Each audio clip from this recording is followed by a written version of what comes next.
तानिया उस कमरे की तरफ बढ़ी ही थी जिसके अंदर अनामिका थी कि तभी अचानक ही उसे ऐसा लगा जैसे उसके पीछे कोई खड़ा है। उसने झटके से पलटकर पीछे देखा, वहां कोई नहीं था। तानिया घबराते हुए बोली, ऐसा क्यों लग रहा है जैसे यहाँ कोई और भी है। कहते हुए वो जयेश के बेड के काफी करीब आ गई। तभी उसकी नजर वहां रखी नगर वधु की मूर्ति पर पड़ी। ये क्या है, इतनी अजीब मूर्ति। ये कहकर तानिया आगे बढ़ी और वो मूर्ति उठाने ही वाली थी कि तभी उसके बालों से एक तेज हवा का झोंका टकराया और फिर जैसे उसके कान में किसी ने फूंका हो।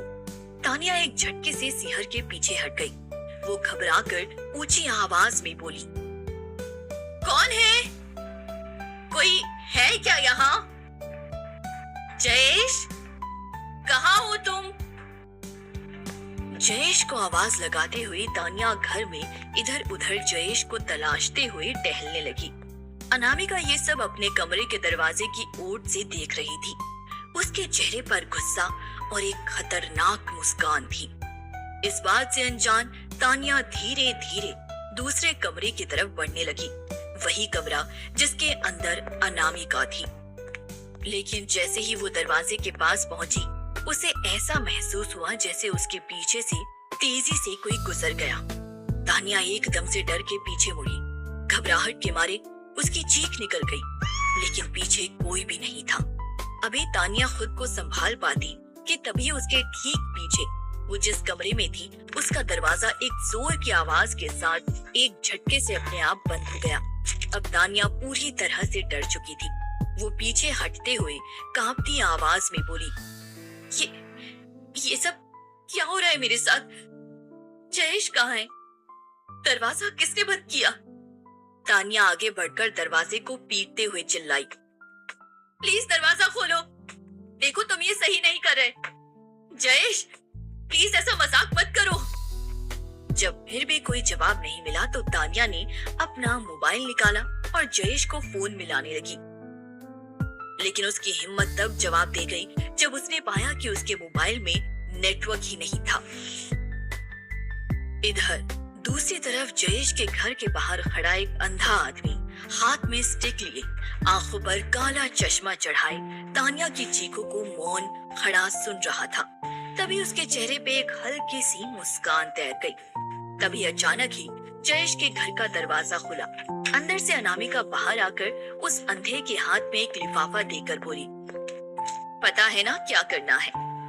उस अंधे ने हाँ में सर हिलाया, फिर अपनी स्टिक को जमीन पर पटक कर ठक ठक की आवाज करते हुए वहां से आगे बढ़ गया। एक तरफ तानिया अनामिका के चंगुल में फंस चुकी थी, तो वहीं दूसरी तरफ जयेश लॉयर के ऑफिस के बाहर खड़ा संगीता का इंतजार कर रहा था। तभी वहां एक कार आकर रुकी और उसमें से संगीता बाहर निकली। संगीता अकेली नहीं थी, उसके साथ रोहित भी था। उसके चेहरे की मुस्कुराहट देखकर जयेश समझ गया कि आज फिर से उन दोनों के दिमाग में कोई खुराफात चल रही है। अगले ही पल संगीता उसके बहुत करीब आ गई, फिर कुछ सोचते हुए बोली, पता है जयेश, आज पोजीशन में भले ही तुम रोहित और मुझसे ऊपर पहुंच गए हो, लेकिन प्रॉपर्टी के मामले में आज भी तुम रोहित से नीचे ही हो। तुम कितनी भी कोशिश कर लो, लेकिन रोहित का मुकाबला कभी नहीं कर पाओगे। जयेश ने उसे इग्नोर करते हुए कहा, तो तुम मुझे ये बताने यहाँ आई हो?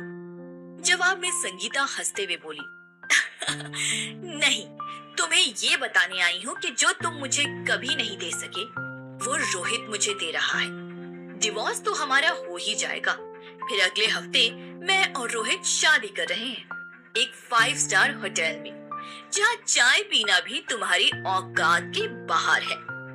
ये सुनकर जयेश के दिल में एक दर्द सा उठा, लेकिन फिर वो बोला, मुझे लगा था सब कुछ ठीक होता जा रहा है।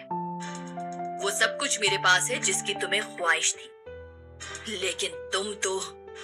जयेश के इतना कहते ही रोहित उसकी तरफ बढ़ने लगा। वो जयेश के सामने मुस्कुराते हुए आया, फिर एक कार्ड उसके हाथ में देते हुए बोला, वैसे शादी के पहले कार्ड पर हक तो किसी और का होता है, लेकिन मुझे लगा कि तुमसे बेहतर कोई और हो ही नहीं सकता। शादी में जरूर आना जयेश। जयेश को उनकी बातों पर गुस्सा आ रहा था, लेकिन तभी वहां पर एक आदमी आकर रोहित से बोला, रोहित सर, आपने अपनी शादी के इंतजाम के लिए मुझसे यही मिलने को कहा था, सो मैं आ गया। मैं आपसे डिस्कस करना चाहता था कि। इतना कहते ही उस आदमी ने जयेश को देखा तो अचानक ही रुक गया, फिर हड़बड़ाते हुए बोला, अरे जयेश सर, आप यहाँ? जवाब में जयेश ने उसे इशारे में ही शांत रहने को कहा, मगर संगीता और रोहित इस बात से हैरान थे, क्योंकि वो आदमी मामूली नहीं बल्कि एक 5 स्टार होटल का मैनेजर था, और फिर भी जयेश को सर कह रहा था। रोहित ने हैरानी में पूछा, आप इसे सर क्यों कह रहे हैं? जवाब में उस आदमी ने जो कहा उससे तो रोहित और संगीता का मुंह खुला का खुला रह गया। अरे कैसी बातें कर रहे हैं आप? आपकी शादी जिस होटल में होने वाली है उसके मालिक है जयेश सर। मैं इन्हीं के लिए काम करता हूँ। रोहित और संगीता के चेहरे देखने लायक थे। तभी जयेश ने मुस्कुराते हुए कहा, अपनी छोटी छोटी हरकतों से बाज आओ तुम दोनों। ये नौकरी तो मैं अपने शौक से कर रहा हूँ। मैं चाहूँ तो मिनटों में तुम दोनों को बर्बाद कर दूं, लेकिन मैं ऐसा करूंगा नहीं। तुम्हें खुद एहसास होगा कि तुमने कितनी बड़ी गलती की है। ये बोलकर जयेश वहां से अंदर चला गया, लेकिन रोहित को अभी भी इस बात पर यकीन नहीं हो रहा था। उसे लग रहा था कि जयेश ये सब नाटक कर रहा है। कुछ देर बाद संगीता भी अंदर चली गई और रोहित बाहर खड़ा उन दोनों के बाहर आने का वेट करने लगा। कुछ घंटे बीतने के बाद जब जयेश और संगीता बाहर निकले तो जयेश के होठों पर एक मुस्कान थी, जबकि संगीता का चेहरा लटका हुआ था। रोहित उसके पास जाकर परेशान सी आवाज में बोला, क्या हुआ संगीता? तुम्हारा चेहरा क्यों उतरा हुआ है? संगीता को जवाब दे उससे पहले ही जयेश रोहित के करीब आया और उसका शादी का दिया हुआ कार्ड फाड़कर उसके मुंह पर मारते हुए बोला, वो क्या बताएगी? मैं बताता हूँ। हमें कोर्ट ने 6 महीने साथ रहने को कहा है, उसके बाद ही डिवोर्स मुमकिन है। तो रोहित प्यारे, तुम्हारा संगीता से शादी करने का सपना तो टूट गया। तभी संगीता ने गुस्से में कहा, ऐसा लगता है जैसे कोर्ट ने मुझे इसके साथ रहने की सजा सुनाई है। ना जाने इस आदमी के साथ अभी और कितने दिन रहना पड़ेगा। इस पर जयेश मुस्कुराते हुए बोला, डोंट वरी रोहित, अब शादी तो होने नहीं वाली तुम दोनों की। तो मेरे होटल में तुमने जो बुकिंग की थी उसके पैसे मैंने वापस तुम्हारे अकाउंट में डाल दिए हैं, खैरात के तौर पर। और संगीता, मुझे बता देना कि घर कब वापस आ रही हो। जयेश के इतना कहते ही रोहित ने गुस्से में संगीता का हाथ पकड़ा और उसे अपनी कार के अंदर बैठाकर बोला, चलो संगीता, इससे तो मैं बाद में बात करूंगा। अगले ही पल रोहित ने फुल स्पीड में कार आगे बढ़ा दी। इधर जयेश उन्हें चेहरे पर मुस्कुराहट और आंखों में गुस्सा लिए देखता रहा। तभी उसे एक अजीब सी आवाज सुनाई थी, जमीन पे लकड़ी की छड़ी पटकने की आवाज। वो आवाज धीरे धीरे करीब आती जा रही थी। जयेश ने पलट के उस तरफ देखा जिस तरफ से आवाज आ रही थी, तो कोई नहीं था। वो हैरान हो गया और फिर जैसे ही वो वापस पलटा तो अचानक ही चौंक गया, क्योंकि उसके सामने बिल्कुल पास एक आदमी खड़ा था। सफेद शर्ट, काली पैंट, आंखों पे काला चश्मा और हाथों में वही लकड़ी की छड़ी। अगले ही पल जयेश समझ गया ये जरूर अनामिका का भेजा हुआ आदमी होगा। उसने गौर से आदमी की शक्ल पहचाननी चाहिए।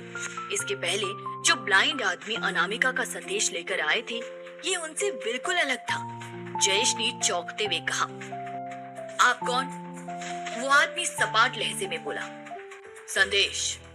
और ये कह के उसने फिर जेब से एक कागज निकाल के जयेश की तरफ बढ़ा दिया। जयेश ने जैसे ही कागज लिया तो जो उसमें लिखा था उसे पढ़कर जयेश टेंशन में आ गया। प्यारे जयेश, तुमसे कहा था ना, हमारे बारे में किसी को कुछ पता चला तो अच्छा नहीं होगा, ना तुम्हारे लिए और ना ही उसके लिए जिसे हमारे बारे में पता चला है। फिर भी ना जाने कैसे तुम्हारे घर में तानिया आ गई।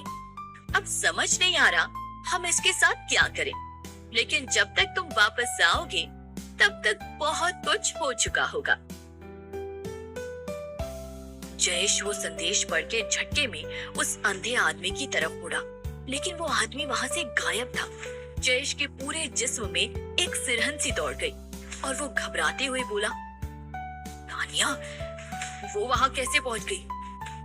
क्या करेगी अनामिका उसके साथ? जो भी हो, लेकिन मुझे जल्द से जल्द वहां पहुंचना होगा। अगले ही पल जयेश ने जल्दबाजी में कार स्टार्ट की और अपने घर की तरफ निकल गया। इधर दूसरी तरफ जयेश के घर पे तानिया ने अपनी सभी कोशिशें कर ली थी, लेकिन वो दरवाजा नहीं खोल पाई। थक हार कर वो बेड पर बैठी ही थी कि तभी कमरे में जल रहा बल्ब अचानक तेज आवाज के साथ लपलपाने लगा। तानिया ने बल्ब की तरफ देखा और उसकी आंखें बड़ी हो गई। वो बल्ब तेजी से लपलपाते हुए फूट गया। ये देखकर तानिया की चीख निकल गई और कमरे में अंधेरा हो गया। एक अनजाना सा डर अब तानिया के मन में बैठने लगा। तभी अचानक ही कमरे में एक तेज आवाज गूंजी। क्या तानिया को बचा पाएगा जयेश? क्या करना चाहती है अनामिका तानिया के साथ? क्या होगा जब अनामिका आएगी तानिया के सामने और जयेश को पता चलेगा अनामिका का सच? जानने के लिए बने रहिए इस कहानी के साथ, सिर्फ और सिर्फ पॉकेट एफएम ऐप पर।